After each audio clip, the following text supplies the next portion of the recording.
कभी सोचा है एक ऐसी जगह के बारे में जहां इतिहास, मिथोलॉजी और फिलॉसफी सब एक साथ आकर मिल जाते हैं? एक ऐसी जमीन जहां एक भयानक युद्ध ने दुनिया के सबसे गहरे आध्यात्मिक संवादों में से एक को जन्म दिया। जरा सोचिए, धरती का एक टुकड़ा जो इतना पवित्र और इतना जरूरी हो कि उससे जुड़ी एक कहानी जो करीब 5000 साल पुरानी है, आज भी अरबों लोगों की जिंदगी को, उनके फैसलों को, उनके जीने के तरीके को एक दिशा देती है। जी हाँ, वो जगह है कुरुक्षेत्र, एक ऐसा नाम जो अपने आप में युद्ध और ज्ञान दोनों का प्रतीक है। तो चलिए आज इसी ऐतिहासिक धरती की कहानी को समझते हैं, जानते हैं कि ये हमेशा से क्या रही है और आज इसकी क्या अहमियत है।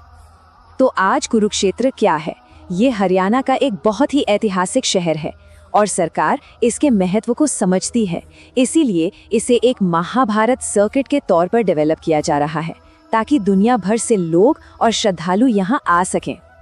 लेकिन इसका एक बहुत पुराना नाम है जो इसके असली मतलब को बताता है, धर्म क्षेत्र, यानी वो भूमि जहाँ सही और गलत के बीच, धर्म और अधर्म के बीच अंतिम फैसला होना था।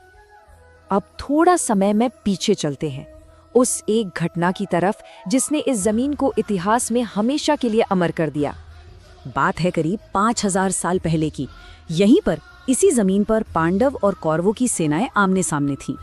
ये महायुद्ध 18 दिनों तक चला, लेकिन इसकी सबसे जरूरी, सबसे अहम घटना तो पहले ही दिन हो गई, जब एक महान योद्धा अपने ही कर्तव्य को लेकर उलझन में पड़ गया। ये कहानी सिर्फ एक बड़े युद्ध की नहीं है, बल्कि एक इंसान के अंदर चल रहे संघर्ष की भी है। और वो योद्धा कोई और नहीं, अर्जुन थे। सोचिए, युद्ध के मैदान में अपने ही रिश्तेदारों, अपने गुरुओं और दोस्तों को दुश्मन की सेना में खड़ा देखकर अर्जुन का साहस जवाब दे गया। उन्होंने कहा, मेरा शरीर कांप रहा है, मैं खड़ा नहीं हो पा रहा और मेरा मन पूरी तरह से भटक गया है। ये किसी भी इंसान के लिए कर्तव्य और भावनाओं के बीच का सबसे बड़ा संकट था। ये जो श्लोक है ना, ये वही मूल शब्द हैं जो अर्जुन के उस गहरे दर्द को, उस कन्फ्यूजन को बयां करते हैं। एक ऐसी पीड़ा जिसे आज भी लोग अपनी जिंदगी के मुश्किल पलों में महसूस करते हैं। और ठीक इसी पल में, जब सब कुछ धुंधला लग रहा था, एक दिव्य जवाब सामने आया। वो जवाब था भगवत गीता, यानी भगवान का गीत। ये असल में अर्जुन के सारथी भगवान कृष्ण और अर्जुन के बीच की एक बातचीत थी, एक संवाद जो इसी कुरुक्षेत्र की भूमि पर हुआ था। कृष्ण का जो मुख्य उपदेश था, उसका सार यही था, अपना कर्तव्य करो लेकिन उसके नतीजे से खुद को मत जोड़ो। ये एक ऐसा लाइफ फिलॉसफी है, एक ऐसा मंत्र है जो आज भी उतना ही रेलेवेंट है। कृष्ण का ज्ञान सिर्फ कोई फिलॉसफी नहीं थी, बल्कि वो उस मुश्किल घड़ी का एक सीधा सीधा समाधान था। उन्होंने अर्जुन को आत्मा के अमर होने और बिना किसी स्वार्थ के अपना काम करने के महत्व को समझाया। और पता है, यही बात गीता को इतना खास बनाती है। ये सिर्फ एक धार्मिक ग्रंथ नहीं है, बल्कि एक योग शास्त्र है। मतलब स्पिरिचुअल प्रिंसिपल्स को अपनी डे टू डे लाइफ में कैसे लागू किया जाए, इसकी एक प्रैक्टिकल गाइड। तो सवाल ये है कि ये महान कहानी आज के कुरुक्षेत्र में कहाँ-कहाँ जिंदा है? चलिए एक नजर डालते हैं।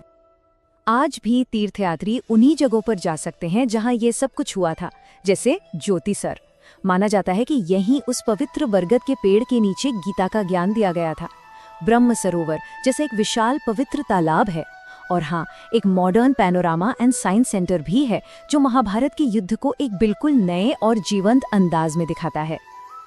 अब यहाँ एक बहुत ही दिलचस्प सवाल उठता है, क्या ये महाकाव्य एक सचमुच का इतिहास है या एक मिथक? देखिए, विद्वानों में इस पर हमेशा से बहस रही है। एक तरफ कुछ रिसर्चर्स टेक्स्ट में दिए गए ग्रहों और तारों की स्थिति के आधार पर इसे 3102 ईसा पूर्व की एक असली घटना मानते हैं, तो दूसरी तरफ कुछ का मानना है कि ये एक पौराणिक कथा है, एक फाउंडेशनल मिथ जो हमें धर्म और नैतिकता के गहरे सबक सिखाती है।